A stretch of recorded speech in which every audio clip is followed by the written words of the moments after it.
Então aqui nós vamos resolver, né, explicar alguns detalhes sobre aquela questão que foi dada para vocês resolverem. Aqui já foi desenhada, tá vendo? As forças, então aqui a força F2, força normal, força de atrito, força peso, né? Falta colocar os nomes aqui. Então aqui a força F2. Por que ela foi desenhada nesse quadrante? Porque na letra B determina o valor de alfa para que o bloco tenha a maior aceleração possível. Então essa força F2 ela tem que estar nesse quadrante. Qualquer outro quadrante que eu colocar, por exemplo, se colocar ela aqui apontando para baixo, por exemplo, né? Ela vai contribuir, sendo apontada para baixo, para o aumento da força normal aqui, essa força. Aumentando a força normal, ela vai aumentar a força de atrito. E uma força de atrito maior contribui para uma aceleração menor, e não é isso que a gente quer o valor máximo da aceleração, ok? Alguns colocaram essa força aqui na horizontal. Poderia até ser, né, que uma força horizontal contribuísse para uma aceleração maior, mas não podemos ter certeza disso. Por que não podemos ter certeza? Porque à medida que eu vou aumentando o ângulo de F2 com a horizontal, apesar de eu diminuir, né, a força, sua componente Fx, eu também estou diminuindo a força de atrito, porque a força de atrito depende da normal. Então, quando eu aumento essa inclinação de F2, aqui, ó, fazendo com que F2 tenha uma componente vertical, eu vou diminuir o valor da força normal, né? É como se essa componente vertical estivesse ajudando a sustentar o corpo. Então, se eu aumento o F2, eu diminuo a força normal. Diminuindo a força normal, eu diminuo a força de atrito, entendeu? Então, talvez, aumentando um pouquinho aqui, né, esse ângulo, pode ser que a força de atrito ficando menor, a aceleração seja maior. Você fala, mas você está diminuindo o F2x também. Sim, mas no início aqui, a diminuição de F2x é menor do que a diminuição de φ, porque F2x depende do cosseno de alfa, e φ vai depender de seno, porque ela depende da normal, né? E a normal vai depender do seno de alfa, e depois você vai ver isso, né? Bom, isso é apenas assim, uma análise qualitativa, né? A pessoa pode fazer uma análise dessa, inclusive a análise está incorreta. Então, para isso não adianta eu ficar falando aqui, não. Eu vou ter que escrever as equações e realmente verificar se isso que eu falei faz sentido, entendeu?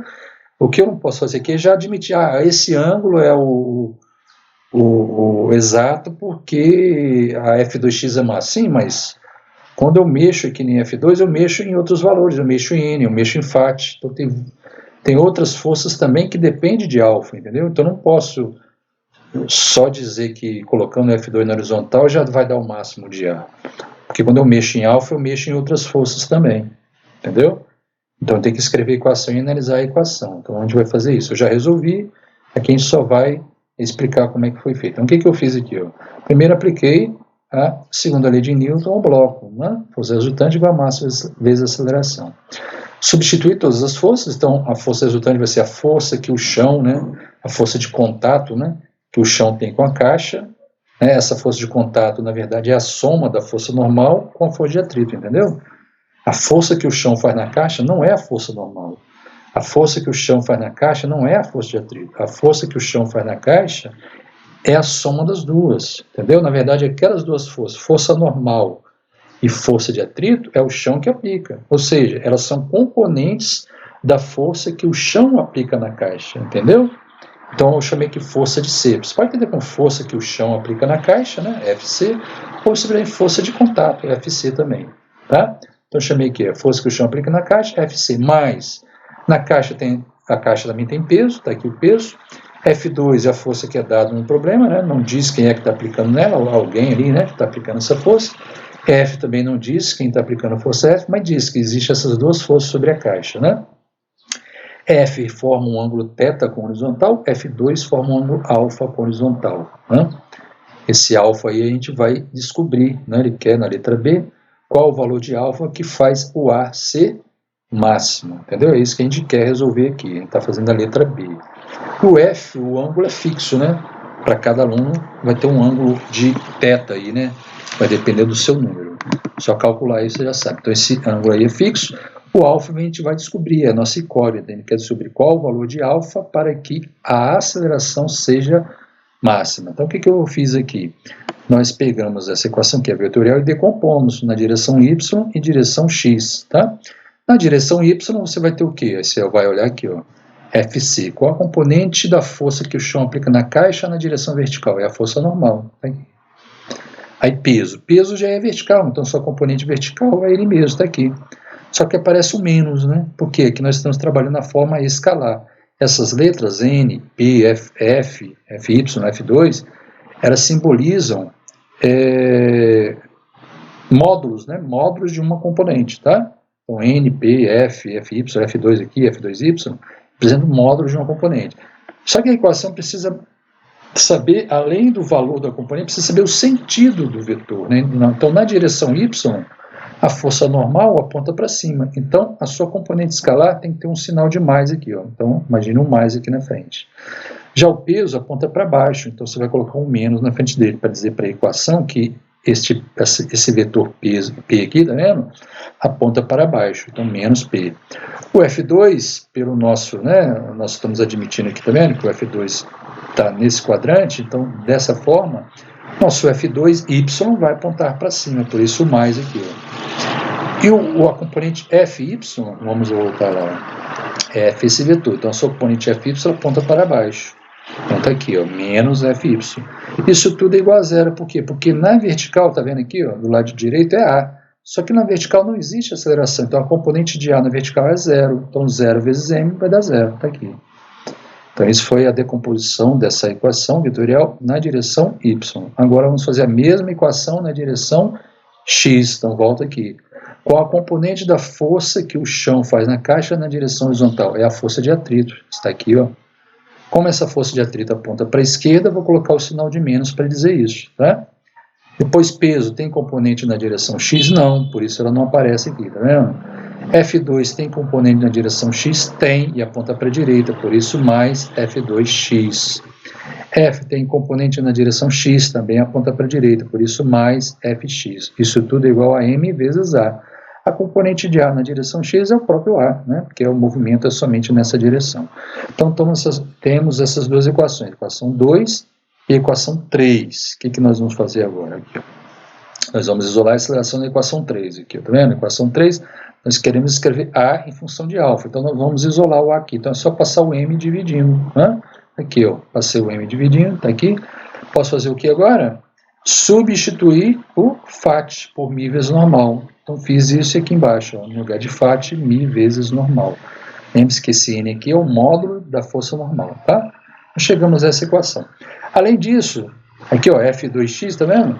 Já fiz a substituição por F2 cosseno de alfa, né? A projeção de F2 na direção x. Então, depende do cosseno de alfa. Se tiver dificuldade disso, faça o desenho, né? Vou voltar lá na figura, faz o desenho aqui, ó. F2, né, faz a projeção aqui, um triângulo, tá vendo? Triângulo, aí você escreve cosseno de alfa, vai ser F2x sobre F. Então, o que vai ser F2x? Quanto é que vai ser? F vezes cosseno de alfa. Aí você escreve aqui, ó, né, no caso F2 cosseno de alfa. E Fx está aqui, podia substituir também, né? Tá bom? Mas o que eu vou fazer? Eu quero achar o valor máximo de A. Para achar o valor máximo de A, em função de alfa, né? A em função de alfa. Então, eu vou variar o alfa e verificar como que o A varia em função de alfa. Mas Fx, a componente Fx, não depende de alfa. Volta para a figura, ó, tá vendo? F está aqui. Fx vai depender de θ. θ não varia com alfa, né? θ é uma constante ali, né? Nós vamos alterar ao variar o alfa e ver como que o A varia. É isso que a gente vai fazer, tá? Então, Fx você pode escrever F cosseno de θ aqui. Não tem problema, você pode escrever, mas eu não vou nem escrever. Porque eu já estou pensando mais adiante o quê? Que eu vou, para achar o valor máximo de A, né, eu vou derivar essa função, derivar o A em relação a alfa. E essa constante que tanto faz substituir não. Mas se você quiser, você pode escrever aí. Fx, F cosseno de θ, tá? Não tem problema. Agora o que eu vou fazer? Eu vou pegar essa equação aqui em cima, tá vendo? Vou isolar o N aqui. Por quê? Porque aqui, ó, apareceu o N. E esse N, você percebe aqui em cima, que esse N depende de F2Y, e F2Y depende de alfa também. Você volta na figura lá, ó, esse F2Y aqui vai depender do ângulo que F2 forma com a horizontal. Então vai depender também de alfa, entendeu? Então N é uma função de alfa, que depende de F2Y, tá? Então, vamos voltar aqui, ó. Então tá aqui, ó. Tá? Então no lugar de N eu vou substituir, né? Vou isolar o N, tá aqui, tá vendo? N, P menos F2 mais F, de onde eu tirei isso? Aqui, ó, da equação 2, só isolar o n, vai ficar mais P menos F2y mais Fy. Aí você vem, chega nessa equação aqui, tá vendo? Então, substituindo aqui, ó, tá vendo? No lugar de n, vou substituir essa equação no lugar de n. Aí vai ficar o seguinte, ó. Aqui, ó. Aqui eu substituo F2y, tá vendo? Aqui, ó. Tá aqui, ó. F2y, F2 seno de alfa. E depois eu substituo lá na equação aqui, ó. Na equação de A. Então fica assim, tá vendo? Então aqui, ó. O n já escrito em função de alfa, né? Fiz essa substituição também, tá? Então tá aqui. Então aqui, ó, A substitui n, olha como é que fica. Isso tudo que está aqui dentro, tá vendo? É o n. Tá? É o n. Tá? Então fica menos mi vezes n, que é isso tudo, mais F2 cosseno de alfa mais Fx. Está aqui, tá vendo? É isso aqui, ó. Só para eu substituir o n. Tá? Que é isso aqui. Então chegamos a essa equação. O que eu fiz agora? Equação 6. Multipliquei, né? O menos mi vezes tudo que está aqui dentro. Vai dar menos mi p, tá aqui, ó. Menos mi vezes esse menos aqui, tá vendo? Dá mais mi vezes F2, seno de alfa, mais mi vezes Fy, tá aqui, ó. No caso, menos mais deu menos, tá? Então deu menos mi vezes Fy. Aqui F2 cosseno de alfa mais Fx. Então aqui tá ok. Que não precisa mexer mais. Sobre n. O que nós vamos fazer agora? Nós vamos derivar aqui essa função, derivar em relação a alfa. Então, o que eu vou fazer? Eu quero saber o máximo dessa função aqui. Então, é como se você pegasse, por exemplo, traçasse um gráfico, né? Fosse fazer uma curva lá, né? O eixo y seria o a, né? O eixo horizontal seria alfa. Aí você fosse dando valores.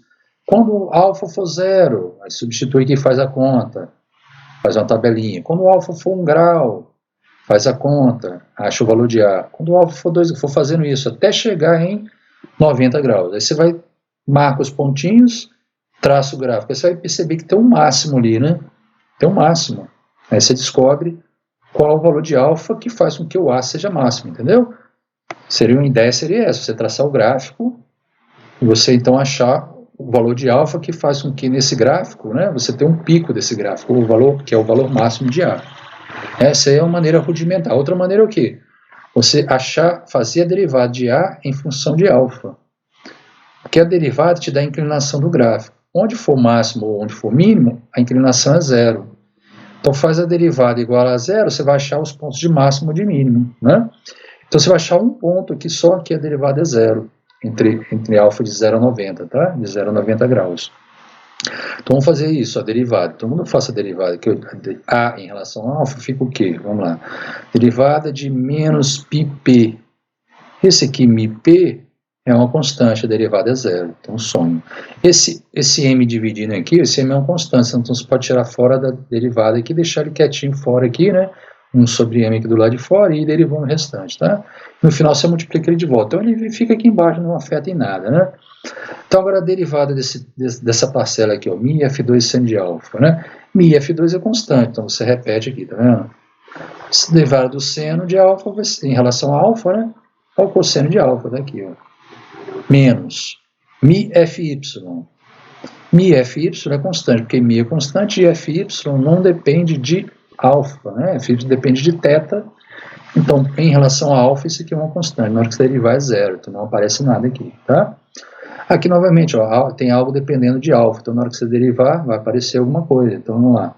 Vai ser a derivada de f2 cosseno de alfa, vai ser f2, né? Vezes a derivada do cosseno de alfa. Já que f2 é constante, você tira de fora da derivada. Então, fica f2 vezes a derivada do cosseno de alfa. A derivada do cosseno é menos seno, né? Então, menos seno de alfa. Tá aqui, ó, tá vendo? E, finalmente, que fx também é uma constante em relação ao alfa, né? Fx depende do cosseno de θ, né? Não de alfa. Então, na hora que você deriva em relação a alfa, isso aqui é 0. Ele não, né? Eu posso variar o alfa, que fx não varia, né? Fx varia se eu variar o θ. Vamos dizer que eu estou derivando em relação a alfa, né? Então, a derivada de fx é 0, tá bom? Então, fica isso. Quando você iguala a 0, você está querendo descobrir os pontos, né, em que ocorrem máximos, né, do A ou mínimos, né? Bom? Então, vou achar os valores de alfa que fazem o A ser máximo ou mínimo. Então, vamos lá. Então, tá aqui, ó. Mi cosseno de alfa menos seno de alfa é igual a zero, né? Igual a zero. Então, o que você tem aqui? Você pode fazer o que aqui? Se eu dividir, você pode até testar, né? Você coloca aqui alguns valores de alfa para testar se isso dá zero, né? Se botar, por exemplo, seno de alfa igual a zero, não vai dar zero, né? Por exemplo, seno de 0 grau. Seno de 0 grau dá zero, então isso aqui dá zero. Na hora que você colocar cosseno de 0 grau, vai dar 1. Então vai dar mi vezes 1, então vai dar mi. Então vai dar mi é igual a zero. E você sabe que mi não é igual a zero, certo? Então isso aqui não é válido para alfa igual a zero. Então você já eliminou aquela possibilidade de F2 ser horizontal, entendeu? F2 não pode ser horizontal. Bom, e tem como, então você já viu que quando o alfa é zero, o cosseno é 1, né? Então agora vamos eliminar a possibilidade de ser 90 graus. Se isso aqui for 90 graus, ou o alfa for 90 graus, seno de 90 graus vai dar 1. E aqui esse lado vai dar 0, né? Porque cosseno de 90 é 0. Então isso tudo vai ser 0. Isso aqui vai ser 1, vai ficar 1 é igual a 0. Então você também já elimina a possibilidade de alfa ser 90 graus. Então não pode nem ser 0 graus nem 90 graus. Então nem cosseno de alfa vai dar 0, nem seno de alfa vai dar 0. Então você pode dividir essa equação ou por seno ou por cosseno, né? Se eu dividir por cosseno, vai ficar cosseno de alfa dividido por cosseno de alfa, vai dar mi, aqui, né?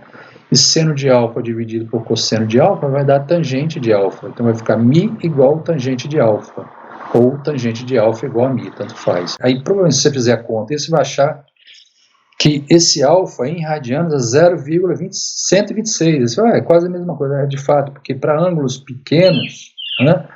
Para ângulos pequenos, a tangente do ângulo é o mesmo valor do ângulo em radianos, entendeu? É aproximadamente igual. Aí na hora que você transformar esse valor aqui, esse ângulo que você vai achar, o ângulo vai ser 0,126, tá? Quando você achar esse ângulo aí em radianos, você transforma para grau, né? Você divide por 2π e multiplica por 360. Aí você vai achar 7,3, bom? Você acha 7,3 aí. Tranquilo? É isso aí. Até a próxima.